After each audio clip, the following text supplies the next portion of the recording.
18 horas. Notícias de Manaus, Amazonas, Brasil e do mundo. Agora na Mix. Boa noite para você sintonizado aqui com a gente em 100,7. Estamos juntos a partir de agora no programa 18 horas até às 7 da noite. 18 horas.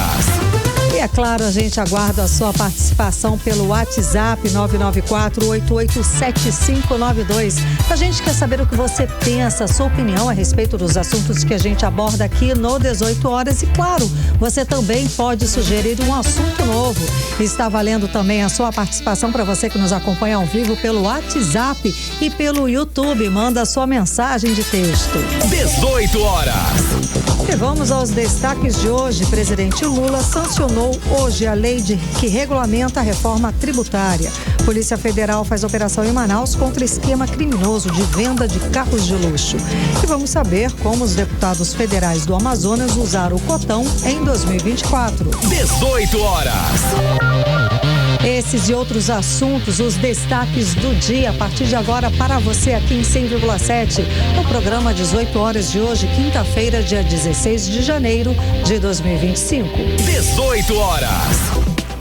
Dia de vitória para a Zona Franca de Manaus. O presidente Luiz Inácio Lula da Silva sancionou hoje de tarde no Palácio do Planalto a primeira lei que regulamenta a reforma tributária. E o texto mantém as condições fiscais favoráveis para a Zona Franca. O assunto, claro, gerou muita repercussão, muita preocupação e debates acalorados.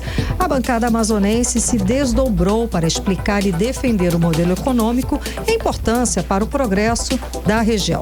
Por fim, o entendimento foi para a manutenção da Zona Franca de Manaus. O repórter Kennedson Paes, ele acompanhou essa assinatura coletiva que foi feita agora de tarde em Brasília e traz os detalhes pra gente aqui no 18 horas. Boa noite, Kennedson. Então, o presidente Lula, o que ele destacou na hora da assinatura da reforma tributária? Boa noite. Olá, muito boa noite, Karime. Boa noite a todos que acompanham 18 horas aqui na Mix. Sem dúvidas, Karime, antes de falar um pouquinho sobre o que o Lula discursou, eu queria demonstrar aqui que esse foi um grande marco histórico para o sistema tributário brasileiro, porque através dessa cerimônia nós tivemos ali uma sanção que vai trazer muitos benefícios não só para a Zona Franca de Manaus, mas também para a nossa economia geral do Brasil. E essa cerimônia foi realizada ainda há pouco lá no Palácio do Planalto, contou com a presença de várias autoridades, lideranças empresariais e também políticos de todo o país, gente. E a expectativa em torno dessa sanção era muito grande, especialmente aqui para o Amazonas, justamente por conta dessas funções, das implicações da Zona Franca de Manaus, inclusive durante esse discurso, e agora atualizando sobre o que o Lula mencionou, durante a maior parte do discurso, o Lula falou sobre os desafios, alguns obstáculos que ele tinha durante a gestão, exatamente para poder conseguir ter esse texto aprovado, e o que ele considerou um mérito ali durante esse processo foi em relação à importância da democracia para que essa aprovação da nova política tributária acontecesse. E com isso ele também demonstrou ali muito agradecimento a todos os envolvidos na aprovação dessa reforma tributária e que enfrentou muitos desafios, mas apesar disso conseguiu vencer e chegar a esse resultado. Vamos ouvir agora o presidente. Muito obrigado porque vocês tiveram coragem de enfrentar toda e qualquer tipo de adversidade, de enfrentar todo e qualquer tipo de mentira para garantir que o Brasil finalmente decidiu ser um país grande, um país desenvolvido, um país competitivo e um país que pode sair da miséria de país em via de desenvolvimento para se transformar num país grande. 18 horas. No discurso final, Lula também ressaltou que essa nova política tributária, ela também é justa para todos os tipos de níveis. Vamos voltar a ouvir o presidente. Finalmente, uma política tributária que garanta aos mais pobres pagar menos do que os mais ricos e garanta aos mais ricos ser justo no pagamento da política tributária desse país. 18 horas. Então tá aí a fala do presidente da República falando sobre esse panorama para poder aprovar essa nova fase, né, da política tributária. E quem muito falou também durante o discurso inicial, Karime, foi o senador Eduardo Braga. Ele que teve um papel fundamental nesse processo, Karime. Ele foi relator da reforma, do texto da reforma tributária, trabalhou incansavelmente, esteve aqui algumas vezes entrevistado aqui no 18 Horas e ressaltou a dificuldade de conseguir explicar, de conseguir debater o modelo econômico da Zona Franca para os políticos que não são aqui do estado. É um trabalho contínuo, um trabalho difícil, e que ele ficou muito feliz da vez que ele esteve aqui a última vez. O primeiro texto já tinha sido aprovado, então faltava só agora, né, passar por essa análise para fim ser sancionado pelo presidente da República. E ele já estava comemorando. Mesmo assim, durante a nossa entrevista, um pouco antes e depois, o telefone dele tocava direto e eram empresários paulistas, pessoas, empresários lá do sul, do sudeste, questionando, querendo saber justamente a respeito da Zona Franca de Manaus. Então foi de fato uma vitória, e que o senador amazonense Eduardo Braga, como relator da reforma, do texto da reforma tributária, foi um trunfo aqui pra gente, aqui pra Zona Franca de Manaus, não é? Com certeza, Karime, não apenas para nossa Zona Franca de Manaus, né? Mas ele, como relator desse processo todo, ele teve que olhar de forma mais nacional, teve que ter um olhar mais abrangente. Então, o que o próprio senador destacou foi exatamente essa força do diálogo, onde ele teve um alinhamento, onde ele ouviu todas essas pessoas que giram em torno ali, que são beneficiadas direto ou indiretamente por conta dessa nova política tributária. E o que ele destacou foi isso, essa importância de todos darem a voz, todos comentarem, discursarem, todos terem um entendimento até chegar a esse resultado. Vamos ouvir o senador. Dos mais diversos segmentos do setor produtivo, avaliamos as preocupações e as demandas dos prefeitos e dos governadores das 5 regiões. Todos os governadores de todas as matizes políticas pudessem se expressar a favor ou contra a reforma tributária, apresentando propostas ou apenas criticando, como alguns gostam de fazer. Mas o fato é que ouvimos a todos. 18 horas. Agora, Karime, uma etapa também desse discurso que chamou muita atenção e que vai impactar diretamente a vida do cidadão é em relação a quais são esses benefícios dessa nova reforma tributária. E esse vai ser um impacto grandioso, porque, segundo o próprio Eduardo Braga, vai haver isenção de impostos na cesta básica. Vamos ouvi-lo novamente. O presidente Lula sanciona, portanto, hoje o novo modelo sobre consumo, que é um marco na história do nosso país, como já foi dito. Estamos entregando hoje à sociedade brasileira um sistema tributário mais transparente, que nos oferece maior segurança jurídica e justiça social. Quem pode menos, pagará menos imposto. A cesta básica, o alimento do povo brasileiro, a partir desta reforma tributária estará 100% isento de imposto sobre consumo, inclusive as proteínas. 18 horas. Olha aí, Karime, inclusive a carne, nas proteínas. Será que a carne? Será que a picanha finalmente entra nessa conta? Será? Então a gente vai seguir monitorando com certeza sobre isso. Mas o que surge a dúvida é como é que isso vai acontecer, Karime. Como é que as pessoas vão ter acesso a essa isenção de impostos? E o próprio senador, ele também ressaltou como é que isso vai acontecer, que vai ser através do cashback. Vamos ouvi-lo novamente. Quem ganha até meio salário mínimo de renda per capita familiar por pessoa inscrito no CAD único estará apto a receber automaticamente o cashback deste imposto. 18 horas. Karime, então as pessoas já cadastradas ali no CAD único vão ter esse benefício e aí já vai cair direto no cashback ali os valores que foram comprados, e aí as isenções também já vão cair por lá. Então essa é uma notícia extremamente importante para todo mundo que vai ser beneficiado por conta dessa nova reforma. Agora o senador também, além de falar de um ambiente mais nacional, ele também ressaltou a importância da Zona Franca de Manaus exatamente para a preservação da nossa Amazônia, também do mundo. Além disso, também destacou os impactos positivos do governo ter sancionado essa nova reforma tributária. Vamos ouvi-lo novamente. A Zona Franca é hoje o maior projeto de conservação ambiental e preservação da floresta em pé, da Amazônia e do mundo. E isso é graças ao governo brasileiro e ao povo brasileiro e à liderança de Vossa Excelência. Esteja certo, presidente, que os brasileiros não esquecerão jamais do seu apoio ao aumento da competitividade de nossas empresas para o crescimento econômico, que contribuirá para a elevação do produto interno bruto, proporcionando geração de emprego e renda e, como consequência, finalmente pondo fim à fome e à miséria. 18 horas. Inclusive, essa fala do Eduardo Braga é interessante em relação ao produto interno bruto, né? Porque aqui o faturamento do nosso polo industrial de Manaus teve resultados incríveis, inclusive no setor de duas rodas, alcançando números surpreendentes e também destacando a importância da Zona Franca de Manaus no nosso cenário nacional e mais uma vez aí sendo contemplado pelo governo federal, né, Karine? Sem dúvida alguma. Isso, a gente teve um faturamento recorde esse ano da Zona Franca, do polo industrial, apesar da seca histórica, ou seja, nós sabemos sim trabalhar os nossos negócios com toda a diversidade climática. Clima que, inclusive, é favorecido mundialmente pelo modelo econômico da Zona Franca de Manaus por ter a floresta em pé, que é uma contrapartida para as empresas que estão aqui no polo industrial, aqui no estado do Amazonas, é manter a floresta em pé.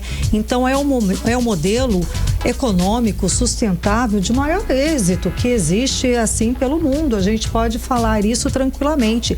Agora, eu lembro também, Kennedson, que quando ele esteve aqui conversando com a gente na entrevista no 18 horas, o senador Eduardo Braga disse que não era uma vitória dele, mas que também de toda a bancada amazonense que trabalhou incansavelmente, como eu disse no começo do programa, debatendo, explicando, fazendo reuniões para explicar para o resto do país detalhes importantes do modelo econômico da Zona Franca de Manaus. Então ele disse que teve a participação de todos da bancada, que ele não se tem essa vitória só. Ele destacou todos, o Omar Aziz foi um deles. Com certeza, Karime, Omar Aziz, ele que também se pronunciou através das redes sociais hoje e destacou essa importância desse grande feito, dessa concessão, né, desse momento em que o presidente Luiz Inácio Lula da Silva, ele acaba autorizando essa nova reforma tributária, e aí o senador comentou mais detalhes, também comemorando sobre essa nova fase que teremos pela frente. Vamos ouvi-lo. Hoje é um dia muito feliz para todos nós. O presidente Lula acaba de sancionar a regulamentação da lei complementar da reforma tributária. O que isso quer dizer? Que nós estamos garantidos. A Zona Franca está preservada, a sua competitividade está preservada e, principalmente, a segurança jurídica dela. A nossa luta não é por uma indústria ou por outra indústria. A nossa luta é pelo modelo Zona Franca de Manaus.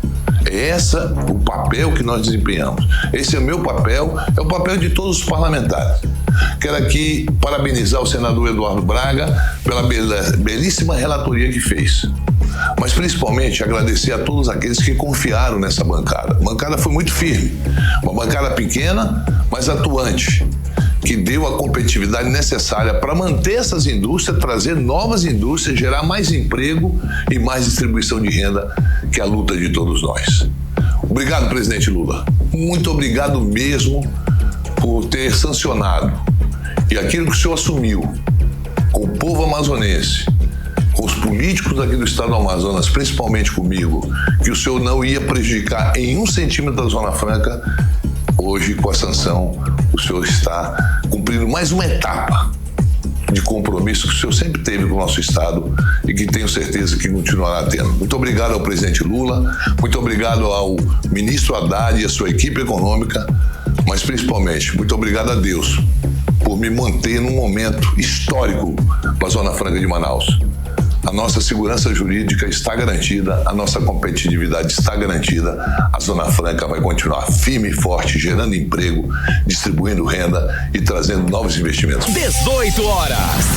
Palavras que, sem dúvidas, Karime, isso daí traz certo alívio para o grande número de trabalhadores amazonenses que dependem do polo industrial de Manaus para poderem sustentar famílias, para poder construir os seus sonhos, alcançarem suas metas, né, Karime? E de toda a cadeia, porque gera a economia do estado do Amazonas, principalmente pela Zona Franca de Manaus. Então, todo o estado deve ficar feliz, deve ser um dia de realmente desse sentimento de vitória, de que a gente pode ficar tranquilo, que as competitividades, as isenções, enfim, o modelo econômico da Zona Franca de Manaus vai ser mantido nessa reforma tributária. Agora, a parte interessante também, Karime, é que além da Zona Franca de Manaus também, a gente tem ali um objetivo de simplificar o sistema tributário, que vai reduzir a burocracia, vai aumentar a competitividade do Brasil no cenário internacional, Karime. E além de sancionada essa lei tributária, né, essa reforma tributária, também vai entrar em vigor, Karime, a previsão, segundo o próprio presidente, em 2027. Então, para que as próprias pessoas possam se adaptando, os empresários também possam se adaptando, só que esse processo de implementação já começou e a expectativa é que a transparência, a eficiência gere esse ambiente mais favorável para esses negócios e investimentos aqui em nosso país, Karime. É o que a gente espera. Obrigada pela apuração, obrigada pelas informações, Kenneth Paz. Você está ouvindo 18 horas. Entrevista do dia. E o nosso entrevistado de hoje é o prefeito recém-possado de Barcelos, Radisson dos Santos Alves. Boa noite, seja bem-vindo aos estúdios da Mix, ao programa 18 horas, tudo bem? Boa noite, Karime, boa noite a todos os ouvintes da rádio. Estamos aqui nesse momento, né, com grande alegria e prazer estar divulgando a nossa cultura, divulgando nosso município de Barcelos. Está recentemente empossado, mas é isso, vamos lá. Que maravilha. O seu apelido, você é conhecido como Radinho, do União Brasil. Foi eleito com 57% dos votos e Barcelos tem um destaque na história do estado do Amazonas, porque foi a primeira capital do estado até 1758. É isso aí, olha aí. E a economia é baseada na pesca esportiva, na produção de peixes ornamentais e na agricultura, é isso aí? Correto. Fiz o dever de casa certinho? Fez. Certo, então. Nosso município passa pela história do Amazonas, né, como primeira capital, como você bem disse. Hoje ela é conhecida também mundialmente como a capital da pesca esportiva, devido ao tucunaré, né, nossos grandes tucunarés. Então atrai pescadores esportivos do mundo todo que querem vir a Barcelos, que é conhecido como a oásis da pesca esportiva ou a meca da pesca esportiva, como os turistas chamam, né? Também temos a atividade de peixe ornamental, que também é conhecida como capital internacional da pesca ornamental. Por quê? Em Barcelos nós temos a maior diversidade íctica, que chama a maior diversidade de peixes de aquário, e está no município de Barcelos, e isso em relação ao mundo. Então Barcelos hoje ele destaca também pela exportação do peixe ornamental. Olha que paraíso. Vamos lá, e quais vão ser os suas primeiras medidas, as suas primeiras ações frente à Prefeitura de Barcelos? Então, nossa primeira medida foi em relação à saúde. Encontramos um município que estava ali com um problema no raio-x, problemas em relação à alimentação no hospital, falta de medicamentos, ao mesmo tempo também sem ambulância. Para você ter ideia, estavam carregando o paciente na carroceria de uma picape. Então isso não dá para a gente admitir. E dessa maneira, com 6 dias de eleito, né, empossado, já temos ambulância, já recuperamos ali o raio-x. O paciente vinha de Barcelos a Manaus fazer um raio-x para voltar para uma consulta em Barcelos. E isso estava acontecendo aí pelo menos há 6 meses. E algo que a gente não vai permitir que tenha esse descaso com a saúde. Essa distância de Barcelos a Manaus qual a distância? E é uma viagem difícil, né? Sim, tem o aéreo, né, que é 1 hora, 1h10, passagem ali entre 400 e R$1.000, dependendo da época, e de barco, que é 24 horas e uma passagem de R$220. Então era um custo altíssimo para trazer uma pessoa para fazer um raio-x e voltar. Então mas também a gente está direcionando também a outros setores. O prefeito, quando assume em Barcelos, já assume também com uma festividade, que é o Festival do Peixe Ornamental, e aí você buscar parceiros para fazer um grande evento também para gerar recursos no município. Emprego e renda não é fácil.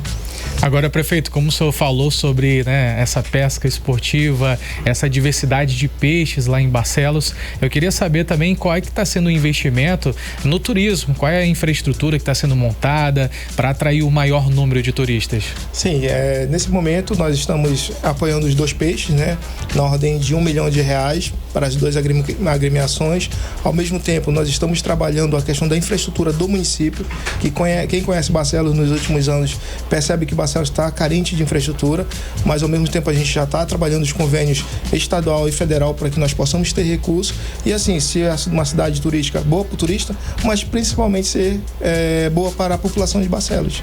Então a gente não pode admitir esgoto a céu aberto, lixo na rua, foi algo que nós encontramos, mas a gente está solucionando esses problemas. Bom, então a principal base da economia é pesca esportiva, pesca ornamental. E como é que ficou a situação, essa situação da pesca agora com essa seca recorde? Teve prejuízo? Como que ficou e como está nesse momento? Então, a seca, ela é um pouco ruim também em relação à pesca esportiva. Facilita pegar o tucunaré, sim, mas muitos ficam a risco, então tem uma dificuldade na captura. No entanto, o rio baixo é também bom para pescar tucunaré, então quanto mais baixo o rio, bacana, dá para pescar. Então não secou nenhum rio, não chegou secou, nesse ponto. O acesso de Manaus a Barcelos ficou muito ruim, né, pelas embarcações. No entanto, o nosso turista, ele chega a maioria via aéreo, então ele chega em Barcelos, aí pega um barco hotel de calado baixo e segue para os rios afluentes próximo a Barcelos e consegue continuar a captura do tucunaré. Então, nesse setor não teve prejuízo? Não teve tanto prejuízo quanto os demais setores, né? Mas, graças a Deus, Barcelos recebe bastante turista. E só para você ter ideia, o nosso orçamento anual é algo em torno de 100 a 110 milhões. A pesca esportiva movimenta em Barcelos, estima-se que aproximadamente entre 150 e 200 milhões de reais. Que sucesso! Então, é algo que nós precisamos organizar mais ainda para que essa atividade gere mais emprego e renda no município de Barcelos. Com certeza. Falando ainda sobre esse assunto, prefeito, a gente sabe o quanto é importante a pesca esportiva, a produção de peixes ornamentais, mas sim, existe a preocupação também da prefeitura em relação a diversificar essa fonte de emprego e renda para saber se pode gerar outras oportunidades no município? Sim. O principal é o setor primário, né? Hoje o turista chega em Barcelos, muitos dos produtos provindo da agricultura familiar vêm da capital. Infelizmente, essa é a grande realidade. Então, comumente chega em Barcelos macaxeira, farinha, hortaliças, algo que Barcelos poderia estar produzindo. E é um setor ao qual nós vamos investir pesadamente para que nós possamos gerar renda no campo e assim as famílias poderem sobreviver com dignidade que a gente tanto trabalha e que a população requer, né? Um olhar atencioso nessa geração de emprego e renda.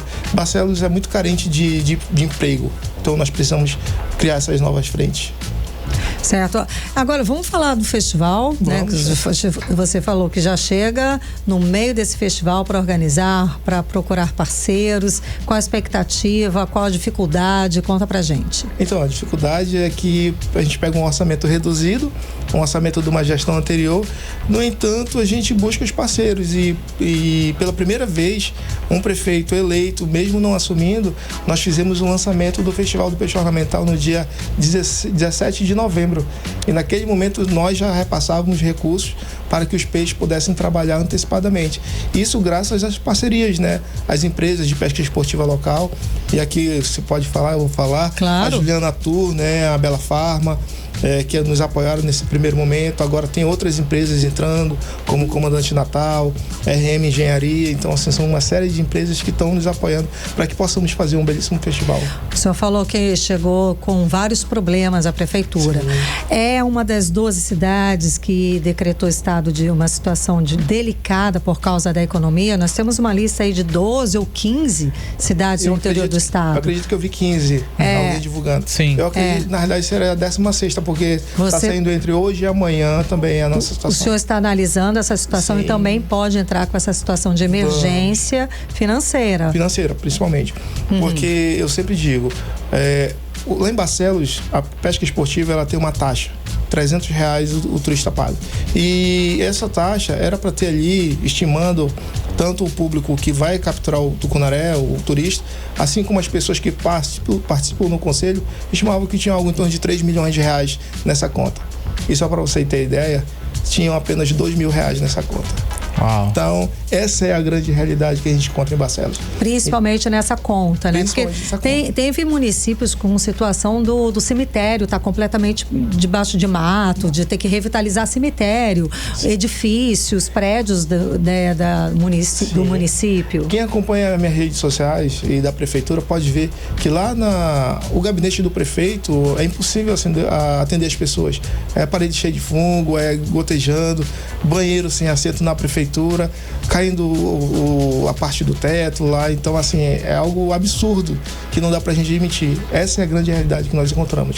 Além dos prédios públicos ali, como o CREAS, onde documentações dos usuários do serviço estavam lá jogados. Isso você pode acompanhar, as pessoas que estão nos acompanhando nas redes sociais, e nós mostramos sobre tudo isso.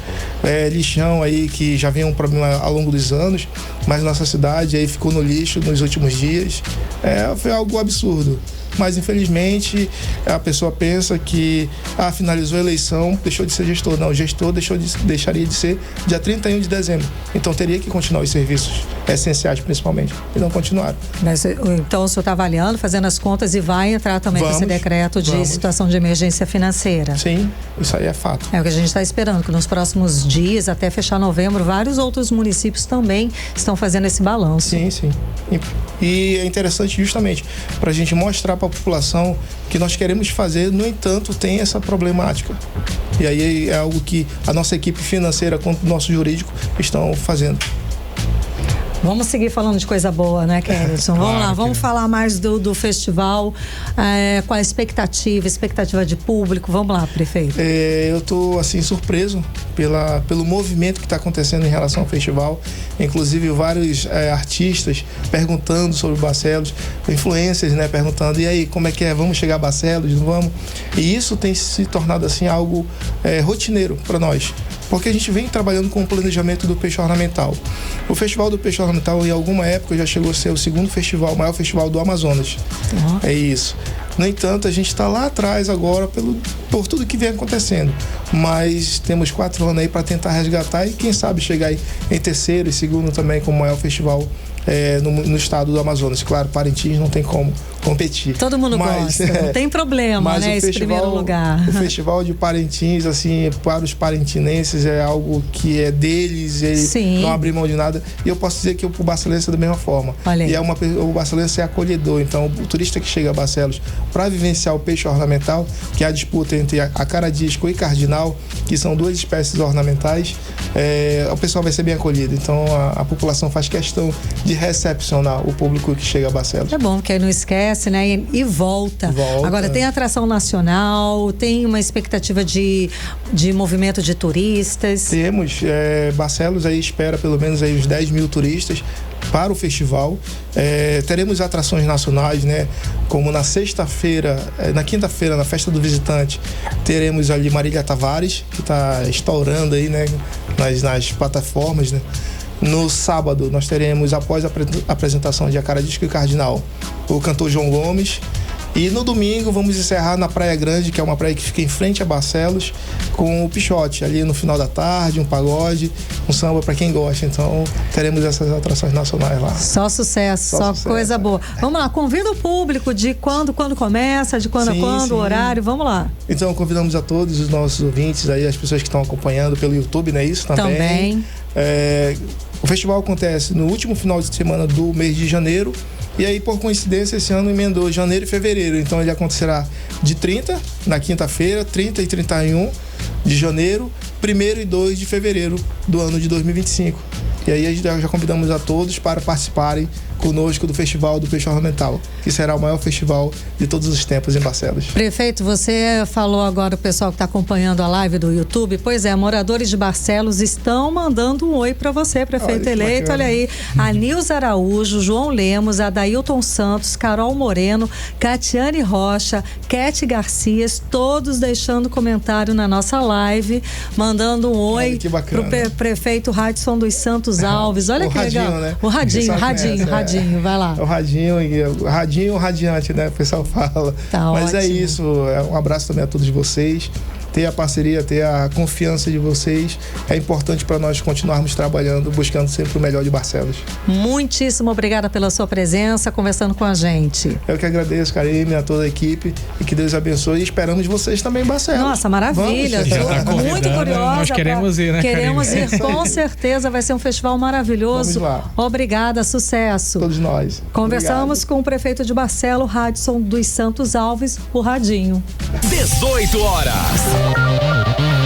Agora em Manaus, 6h31, você segue acompanhando os destaques do dia aqui no 18 horas. E o Ministério Público do Amazonas investiga a falta de acessibilidade para pessoas surdas nos exames do Detran. A denúncia aponta dificuldades para esse público durante os processos de obtenção e renovação da CNH. A denúncia foi motivada durante um teste de legislação. Vamos aos detalhes agora com a Odineia Araújo. O problema surgiu quando uma pessoa com deficiência auditiva solicitou um intérprete de Libras, a linguagem brasileira de sinais, durante um teste de legislação, mas o Detran, o Departamento Estadual de Trânsito, não forneceu o atendimento necessário. Isso levou o Ministério Público do Amazonas a abrir uma investigação por meio da Promotoria de Justiça Especializada na defesa dos direitos da pessoa com deficiência. A investigação do Ministério Público revelou que o Detran tem apenas 2 servidores capacitados em Libras, mas com pouco domínio da língua, o que dificultou a tradução e a interpretação durante os exames teóricos e práticos, prejudicando a pessoa surda. O promotor de justiça, Vitor Moreira da Fonseca, responsável pela ação, afirmou que a investigação pretende buscar soluções para melhorar a acessibilidade no Detran Amazonas e garantir que as pessoas surdas possam ser incluídas nos processos de obtenção da CNH. A primeira dificuldade da pessoa surda é ser atendida, porque ela vai precisar de um intérprete de Libras, um tradutor de Libras, e se não tiver com imediata disponibilidade um tradutor para ela, como é que ela vai fazer o atendimento dela? Outra dificuldade é que esse tradutor intérprete de Libras precisa ser capacitado. Não adianta um servidor ter tido um curso de capacitação em Libras de 30 horas, 60 horas e não praticar. A gente esquece quando a gente estuda francês, italiano, se a gente não pratica, a gente esquece. Libras acontece da mesma forma. Então tem que ser um tradutor de Libras capacitado. E isso vale para exames teóricos e exames de direção também. Além disso, segundo o promotor de justiça Vitor Moreira da Fonseca, o avaliador também precisa saber a linguagem de sinais ou estar acompanhado por um profissional que saiba. O exame teórico, a prova, ela tem que ser traduzida em Libras, tem que ser por formato de vídeos, que é o formato ideal para a língua de sinais. E a prova de direção também, o avaliador, ele precisa também estar, se ele não falar Libras, se ele não se comunicar por Libras, ele precisa estar acompanhado também por um tradutor e intérprete de Libras. A gente precisa garantir essa acessibilidade plena para as pessoas surdas no Detran, até por uma exigência do próprio Código de Trânsito brasileiro. O Ministério Público sugeriu ações como a presença de intérpretes durante todo o processo, a capacitação de profissionais para atender pessoas surdas e a realização de provas teóricas em Libras com recursos de vídeo. Também foi solicitado ao Detran que envie informações sobre medidas de acessibilidade que serão implementadas para garantir o cumprimento do Código de Trânsito brasileiro, que exige o apoio de tradutores e intérpretes de Libras para pessoas com deficiência auditiva. O Ministério Público do Amazonas também mencionou as práticas adotadas pelo Detran de Goiás, que oferece atendimento exclusivo por canais de WhatsApp e intérpretes presenciais em qualquer setor. Odineia Araújo para o 18 horas. Você está ouvindo 18 horas. Política. E vamos agora falar dos bastidores da política local com Cíntia Blink. Cíntia, boa noite, Cíntia. Então, uma contratação virou notícia de destaque. O presidente da Câmara Municipal de Manaus, Davi Reis, nomeou a esposa de um vereador como assessora dele. Pode isso? Não seria aí nepotismo? Sei lá, uma forma de nepotismo? Enfim, explica isso pra gente. Boa noite. Boa noite, Karime. Boa noite, Kennethson e todo mundo que tá com a gente na 100.7. Pois é, Câmara Municipal de Manaus ainda tá de férias, mas já tá causando, já tá virando notícia. Essa foi do Radar Amazônico que identificou ali que o recém-empossado, Davi Reis, recém-empossado, tanto como vereador, apesar dele estar na reeleição, mas como presidente da Câmara, ele traz aí a gente chamou de esposa, mas é uma união estável. Ela é conhecida por ser noiva, né? A Jéssica Lima Simões. Ela é dentista, tem 33 anos e tá em um relacionamento com o vereador Rosivaldo Cordovil. E o Rosivaldo foi um dos vereadores que votou para que Davi Reis fosse presidente. Daí já levanta uma suspeita também de será que isso fez parte de algum tipo de acordo para Davi Reis chegar à presidência? Então, nesse momento, todas essas questões são levantadas. Mas vamos focar nesse primeiro instante sobre essa questão dela ser noiva de um vereador e, ao mesmo tempo, ser empossada aí como assessora legislativa da mesa diretora do Parlamento Municipal. Isso pode ser considerado, há uma suspeita de estar havendo ali um nepotismo cruzado. Karime falou do nepotismo. O que é o nepotismo? Não pode dar vantagem para seus parentes, né? No caso aqui, são vereadores. Então, um vereador não poderia sair nomeando toda a família dele para trabalhar no gabinete dele ou mesmo na estrutura da Câmara. Mas, se ele contrata alguém que não é da família dele, mas é da família do coleguinha, e aí o coleguinha também contrata quem é da outra família, não vai encontrar um parentesco entre o dono do gabinete, digamos assim, né, o dono do mandato, e aquelas pessoas que estão ali. Mas, se fizer a verificação cruzada, você encontra um parentesco. Então, fala-se ali sobre um possível nepotismo cruzado por conta dessa relação e, ao mesmo tempo, uma possível troca de favores. Será que ela foi nomeada para estar ali? Esse cargo, ele tem uma remuneração de quase R$7.000. Será que ela foi nomeada para estar ali por conta de um acordo, por exemplo, sobre a presidência? Buscamos saber com a Câmara Municipal de Manaus se iria se posicionar sobre esse assunto, mas até agora não teve nenhuma resposta, viu? De qualquer forma, a nomeação ela foi feita. A Jéssica Lima Simões está aí como assessora legislativa e esse assunto foi bastante discutido. Eu acho que ele não vai cair enquanto a Câmara não se manifestar. Ou talvez até vir com alguma outra resposta, talvez publicar para desfazer esse ato, não sabemos, né? Mas por hora a Câmara está bastante quietinha sobre esse assunto, fingindo que nada aconteceu. Agora, Blink, já que a gente está falando de vereadores, a gente tem aí também o Eurico Tavares, ele que é novato agora na política, e aí ele disse que vai doar toda a remuneração para projetos sociais, é isso mesmo? Já era uma promessa de campanha?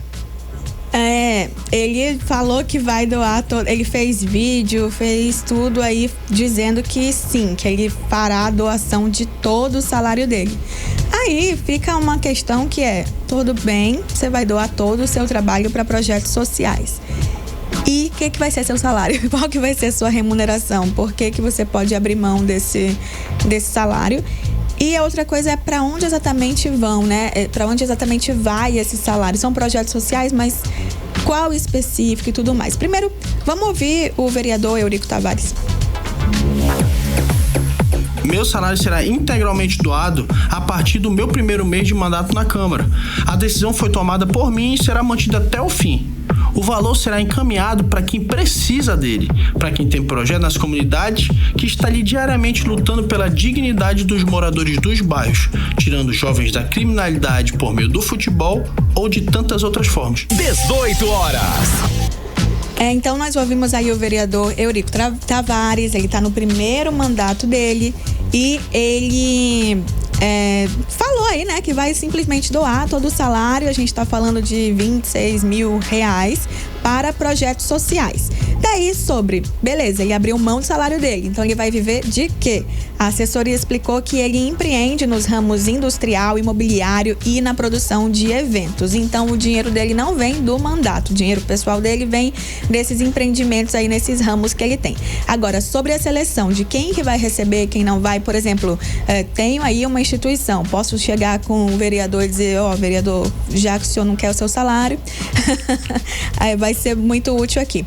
Essa seleção, ela tá acontecendo. Ele disse que já fazia esse tipo de ação, né, já ajudava instituições e projetos sociais, então esses, logo que já tem aí esse contato, são os primeiros com quem ele vai ter essa conexão, mas que de mês em mês isso pode mudar, não vai ficar fixo. Aqueles mesmos que ganharam em janeiro vão ficar até dezembro. Isso vai ser feita aí uma seleção e já existe uma busca no Instagram dele, mas ele vai informar melhor como que vai ser feita durante todo o ano. Então é isso, vamos seguir acompanhando, né? Porque se ele é o salário, não é o dinheiro da SEAP nem verba de gabinete. O que ele comprometeu fazer foi pegar o dinheiro do salário, que iria para o bolso dele, e entregar em projetos sociais. Tá bom. Agora vamos para Brasília, o Blick. Vambora. Como é que os deputados federais aqui do estado do Amazonas usaram o cotão em 2024? Ai, essa é boa, né? Cotão é pros íntimos, né, Karime? É verdade. É porque eu aprendi com você, né, gente? Eu não tenho essa intimidade, mas aprendi a ter com você, lógico. Claro que tem. É a cota de exercício de atividade parlamentar. É aquele dinheiro, que você utiliza, você não é parlamentar, mas quem é parlamentar usa. Ele usa, assim, por exemplo, porque ele precisa trabalhar em algum lugar, ele precisa divulgar o que ele está fazendo como parlamentar. Então ele vai imprimir X informativos. Quando ele faz essa impressão, ele volta lá, pega a nota fiscal, volta lá, nesse caso, na Câmara dos Deputados e fala: olha só, Câmara, gastei isso aqui para trabalhar, então eu quero reembolso. Aí eles conseguem o reembolso. Nós temos uma diferença muito discrepante entre os deputados. O Átila Lins, ele foi o que mais gastou, e ele gastou 578 mil. Um pouquinho mais que isso, mas vamos arredondar para ficar mais fácil o pensamento aqui, né? A maior parte do que ele gastou foi em locação de aeronave e passagem aérea. Daí, o que menos gastou foi a Mon Mandel, que gastou bastante ali com passagem aérea também. Mas ele registra apenas 14.900, 15 mil, digamos, né? Arredondando 15 mil reais, e foi utilizado em passagem aérea. E aí as principais despesas dos parlamentares foi realmente com aeronave e passagem aérea, o que está liderando aqui da maioria. Então, essa discrepância entre Átila Lins e a Mon Mandel chama bastante atenção, porque é uma diferença de mais de 400 mil reais, somando aí o ano inteiro. Deixa eu contar uma curiosidade que me perguntaram assim: Saulo Viana, ele deixou de ser deputado, não é que ele deixou de ser deputado, pediu uma licença ali e assumiu uma secretaria. E aí, ele recebe como secretário ou como deputado? Eu fui perguntar dele e é como deputado. Ele pode escolher e ele escolheu ganhar como deputado, que ganha bem mais do que como secretário. Só uma curiosidade. E no caso, quem assumiu no lugar dele como deputado? Ganha deputado. Paulo Hermei Avelino ganha como deputado. Ele vai, entendi, vamos pagar 2 vezes. Exatamente. Tá certo. É um trabalho pelo preço sentido. Agora, Blink, deixa eu te falar. O senador Eduardo Braga, ele usou as redes sociais para falar sobre uma novidade muito boa lá para Presidente Figueiredo. E aí me diz, onde é que vai ser esse novo investimento por lá? Sabe quem vai falar? Eduardo Braga, vamos ouvir. Eu já estou aqui em Brasília, mais precisamente aqui na residência oficial do Senado, aguardando para ir para o Palácio do Planalto para a sanção da reforma, da regulamentação da reforma tributária. Mas uma grande notícia eu tenho para o povo amazonense, que é a publicação do edital das obras de melhoria da travessia urbana de Presidente Figueiredo da BR-174. Esta é uma obra sonhada, esperada pelo povo de Presidente Figueiredo há muito tempo, e é mais uma conquista do presidente Lula para o povo do estado do Amazonas, do ministro Renan Filho, do Ministério do Transporte, do DENIT, com nosso apoio para que nós possamos melhorar ainda mais a segurança aí no município de Presidente Figueiredo. Portanto, meus cumprimentos ao prefeito Fernandão e a todo o povo de Presidente Figueiredo por essa grande notícia. 18 horas. Nós ouvimos aí o senador Eduardo Braga, ele fala então que a grande notícia para o presidente Figueiredo é que foi publicado o edital para as obras de melhoria da travessia urbana BR-174. A gente vai seguir acompanhando, porque saiu o edital, então quer dizer que as obras vêm aí, e aí todo o processo tem que ser visto, como é que vai ser feito, se vai...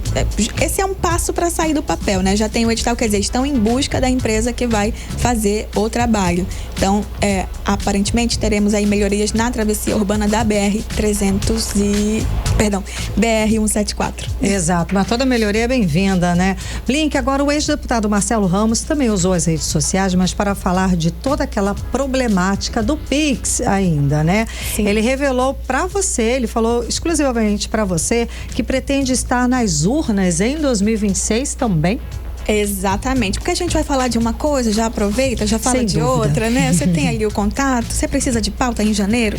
E aí, ele falou do Pix, ele colocou muito peso em cima da Receita Federal. Toda essa história do Pix rendeu demais e o pós dela também rende.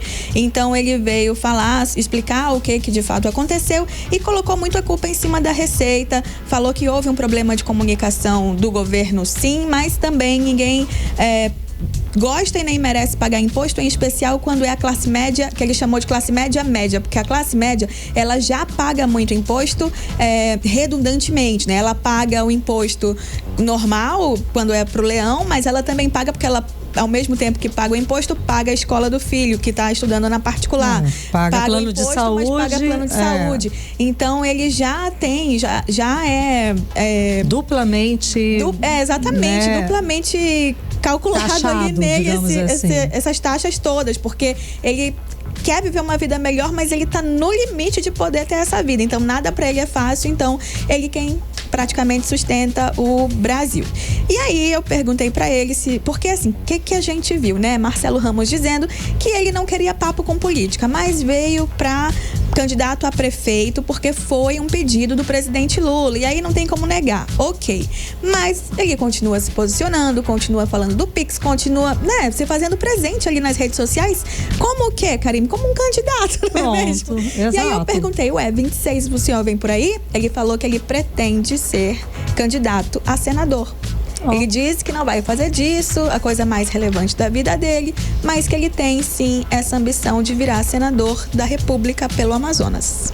E a gente acabando de falar sobre reforma tributária e que manteve os benefícios da Zona Franca de Manaus, tá aí uma personalidade, digamos assim, que conhece tudo de Zona Franca de Manaus. E no mandato dele de deputado federal, ele defendeu em várias reuniões, ele defendeu muitíssimo as questões e os interesses da Zona Franca de Manaus em Brasília. E fora do mandato dele também, nesse período atual ele esteve em Brasília, ele tem trânsito livre ali, não só trânsito livre de físico mesmo, de poder entrar, porque isso existe, tem separações, ele conhece todo mundo, então consegue frequentar bem ali aqueles salões, como ele tem um acesso muito facilmente ao presidente Lula, enfim, realmente é um soldado a favor do time, né?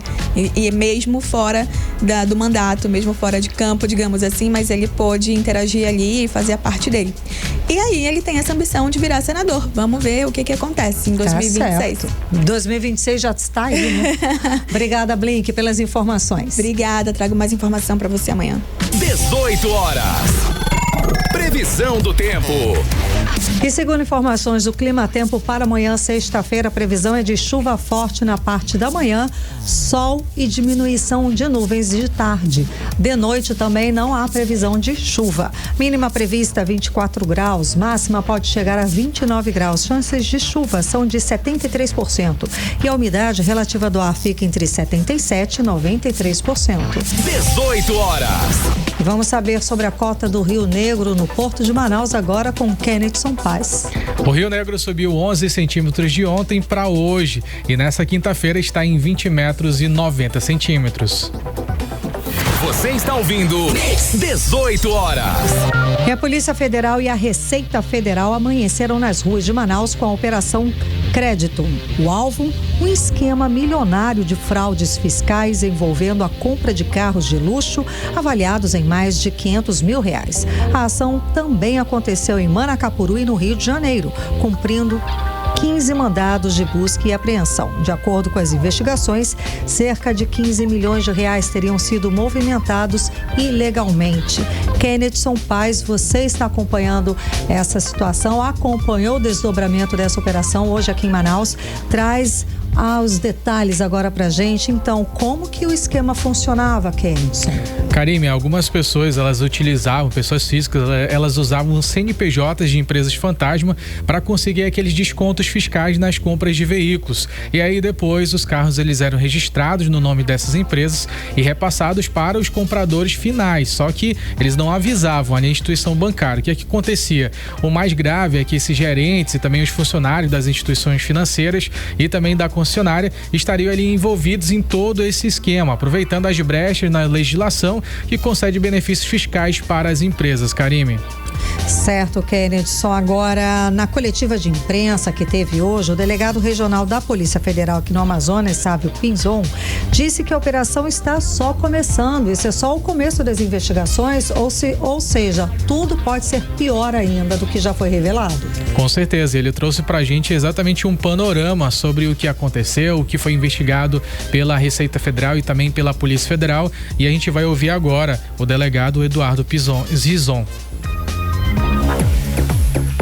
Os investigados se utilizam de empresas de fachadas e de laranjas para a obtenção desses financiamentos. E, para tanto, contam com a ajuda de funcionários de instituições bancárias e de gerentes e funcionários de concessionárias de veículos. Além disso, os investigados obtinham isenção tributária indevida, repassava esses veículos financiados para terceiros sem autorização ou sem conhecimento das instituições bancárias. 18 horas. Quem falou ainda há pouco foi o delegado Eduardo Zósimo, ele que é chefe da Delegacia de Repressão e Corrupção e Crimes Financeiros da Polícia Federal no Amazonas. Além disso também, ele repassou detalhes de como é que esses veículos eles eram transferidos para esses clientes. Esses clientes, eles não assumiam, eles não transferiam a titularidade dos veículos para o nome deles e ficavam usando ali aquele carro. Vamos ouvir novamente o delegado. Durante as investigações, verificou-se que o grupo adquiriu mais de 40 veículos mediante financiamento fraudulento. Esses veículos totalizaram mais de 15 milhões de reais. 18 horas. Além disso, aí a gente tem esse resultado de 15 milhões de reais movimentados por esses criminosos, e essa foi uma operação que aconteceu não apenas aqui na capital amazonense, mas também no município de Manacapuru. Além disso, também aconteceu no estado do Rio de Janeiro, no qual houve essa ação conjunta da Receita Federal e também da Polícia Federal para reprimir diversos crimes, como ali sonegação de impostos e também o financiamento fraudulento de veículos de luxo. E uma das lojas aqui na capital, Karime, inclusive, cada veículo lá que estava em exposição para vender, ele tem um valor a partir de 280 mil reais. Então, basicamente, Karime, os impactos eram muito grandes, porque esses veículos eles eram garantidos, comprados, adquiridos pela empresa, certo, com valor muito abaixo do mercado, e aí com isso, como eles revendiam para esses clientes, ou seja, eles ganhavam um lucro muito maior, e às vezes o cliente sabia ou não disso. Ou não desse valor. E a polícia vai seguir investigando, Karime. Certo. Agora, Kennedy, a defesa da concessionária investigada aqui em Manaus negou qualquer prática ilícita e destacou que o suposto esquema teria acontecido antes da atual gestão, é isso? Exatamente, a gente conversou inclusive com um advogado, ele que é o Joab Hardman, e ele falou pra gente que o que ele soube lá no local, no momento da ocorrência da Polícia Federal e também da Receita Federal, é que essa operação ela estava investigando casos que aconteceram no período de 2023. No entanto, o advogado ressaltou que essa empresa, essa concessionária, ela teve novos donos, aí esses novos gestores assumiram o controle da empresa, adquiriram essa empresa no primeiro trimestre de 2024, ou seja, eles não sabiam, não faziam ideia do que estava acontecendo. Vamos ouvir o advogado Joab Hardman. O processo ele é de 2023 e os meus clientes adquiriram a revenda, a concessionária, no primeiro trimestre de 2024. Então é uma grande surpresa para a gente ainda está avaliando, está entendendo, o processo ainda está em segredo de justiça, mas assim, para tranquilizar a sociedade, os clientes da marca, a gente tem muita segurança, a gente tem muita confiança na justiça, principalmente no tocante às nossas responsabilidades. Então a gente tem que avaliar exatamente o que está acontecendo para passar melhores esclarecimentos. 18 horas. É exatamente isso que ele ressaltou pra gente, que eles precisam avaliar tudo o que aconteceu, avaliar quais que foram os crimes cometidos, quem foram as pessoas responsáveis. Inclusive, ele ressalta mais uma vez agora sobre essa situação que eles estão vivenciando, porque não tinham conhecimento do que estava acontecendo, segundo o advogado de defesa, Joab Hardman. Vamos ouvi-lo. Primeiro precisa trazer com muita responsabilidade a informação correta e a gente tem que avaliar algo que na época a gente, enfim, desconhece. A gente tem que fazer esse trabalho para a gente dar uma declaração melhor. 18 horas. Então tá aí, Karime, mais um resultado da Receita Federal, de uma operação muito grandiosa, um grupo que movimentou mais de 10 milhões de reais e com certeza as investigações continuam, Karime. Obrigada pelas informações, Kennethson Paes. Bom, e tem outra informação envolvendo a polícia também. O delegado Erickson Tavares, afastado em março de 2024, após ser preso sob suspeita de extorsão, foi reintegrado à Polícia Civil do Amazonas. Segundo a corporação, a decisão foi tomada porque não há nenhuma determinação do Tribunal de Justiça do Amazonas que impeça o retorno do delegado às suas funções. A delegacia em que ele está atualmente lotado não foi divulgada. Antes do afastamento, o Erickson, ele era o titular ali do 6º Distrito Integrado de Polícia, a central de flagrantes da Zona Norte de Manaus. Karime. A prisão do delegado aconteceu no dia 23 de março de 2024, após denúncias anônimas que apontavam para um esquema de extorsão. Na ocasião, além de Erickson, outras 10 pessoas foram detidas, incluindo 3 investigadores, 5 policiais militares e 2 civis. Esse grupo ele foi acusado de extorsão mediante sequestro, associação criminosa e ameaça entre os crimes. O episódio gerou uma grande repercussão e colocou em xeque a confiança da população nas forças de segurança do estado. Você está ouvindo 18 horas. Vamos agora para outras manchetes do dia. Países da Organização dos Estados Americanos publicam declaração conjunta contra a posse de Maduro. Sobe para 38 o número de mortos em Gaza por ataques de Israel depois do acordo de cessar fogo. Novo líder da Síria diz estar pronto para receber forças da ONU. E no Brasil, Porto de Santos registra recorde de movimentação de cargas. 18 horas. Agora 7 em ponto, seguimos direto para o Editorial 18 horas. Editorial 18 horas. O presidente Luiz Inácio Lula da Silva sancionou lei que pode beneficiar as regiões Norte e Nordeste. A lei determina a destinação dos recursos remanescentes do FINAM e do FINOR para investimentos em infraestrutura das duas regiões. O FINAM é o Fundo de Investimentos na Amazônia e o FINOR é o Fundo de Investimento do Nordeste. A sanção foi publicada na edição desta quinta-feira no Diário Oficial da União. A lei foi aprovada no Congresso em meados de dezembro. Conforme o texto, as cotas do FINAM e do FINOR podem ser recompradas com deságio, ou seja, por um valor menor do que valem, e os ganhos obtidos com essas operações devem ser destinadas aos fundos. Até 1,5 bilhão de reais poderão ser direcionados para obras de infraestrutura na Amazônia e no Nordeste. Uma boa notícia para as duas regiões, mas ainda para a Amazônia, a que mais sofre com a falta de infraestrutura em todo o país. 18 horas. 18 horas de hoje fica por aqui. Obrigada pela sua companhia. Um beijo, até amanhã. Boa noite, Kennethson Paes. Boa noite. Você ouviu 18 horas. As notícias do Brasil e do mundo. De volta amanhã.